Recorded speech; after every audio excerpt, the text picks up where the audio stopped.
जहां पर व्यक्ति को बहुत ही समझदारी के साथ चुप रहना चाहिए। आपके शब्दों से किसी मित्र को हानि न पहुंचे।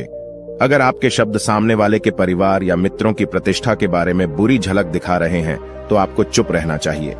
किसी के परिवार या फिर मित्र के बारे में बुरा बोलने से केवल आप ही बुरे बनेंगे। जो चीज आसानी से खत्म की जा सकती है उसे अपने शब्दों से बड़ा न करें। बिना चिल्लाए बात करने का प्रयास करते रहना चाहिए। अगर आप बिना चिल्लाए कोई बात नहीं कह सकते तो आपका चुप रहने में ही भलाई है।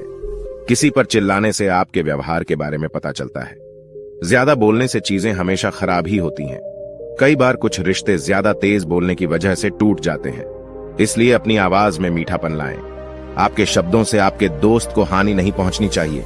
कभी कभी दोस्तों के जब हम मजाक हैं तो रहे कि आपके शब्दों से किसी का अनादर ना हो। मजाक को भी हमेशा शब्दों के मायने में ही रखें। जहां किसी को शब्दों से चोट लगे वहां चुप हो जाएं। ज्यादा बोलने से हमेशा नुकसान ही होता है। किसी और की प्रतिष्ठा को अपने शब्दों के माध्यम से उसे हानि नहीं पहुंचानी चाहिए। यदि आपके शब्दों से किसी और की प्रतिष्ठा को ठेस पहुंच रही है तो वहां आपको चुप हो जाना चाहिए। जब कोई व्यक्ति आपके सामने नहीं है तो आप उस व्यक्ति के बारे में बुरे शब्द किसी तीसरे व्यक्ति के सामने न बोलें। गुरु कहते हैं, छठा मौका जहां पर व्यक्ति को चुप रहना चाहिए, जब कोई कर रहा हो किसी की बुराई। जब कोई आदमी आपके सामने किसी तीसरे आदमी की बुराई कर रहा हो तब तुम्हें चुप रहकर बस सुनना चाहिए। अपनी राय व्यक्त नहीं करना चाहिए, क्योंकि जो आज आपके सामने किसी तीसरे की बुराई कर रहा है वह कल किसी और के सामने आपकी बुराई भी कर सकता है। यदि आपने कुछ कहा है तो नीति शास्त्र के अनुसार जो अपने मुंह को बंद रखता है और बुद्धि से काम करता है वही इंसान समझदार होता है। बिना जरूरत के बोलना, किसी के बारे में किसी के बीच में बोलना यह गलत बात है। कभी कभी हमारे लिए बुद्धिमानी इसी में होती है कि हमें अपना मुंह ऐसी जगह पर नहीं खोलना चाहिए। गुरु आगे कहते हैं कि 10 मौकों में 7वां ऐसा मौका जहां पर व्यक्ति को चुप रहना चाहिए, जब कोई नहीं समझे आपकी भावना।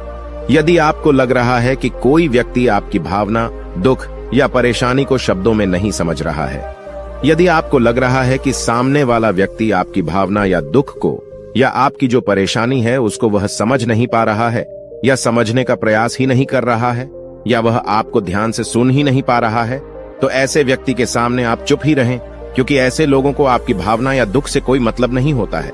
ऐसे लोगों को अपना राज बताकर आप पछताएंगे ही बाद में।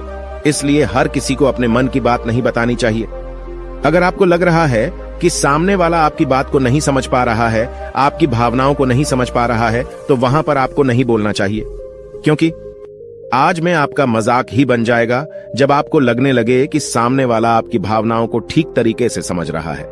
आप जो कह रहे हैं वह ठीक से सुन रहा है, तभी आप उसे अपनी बात कहें।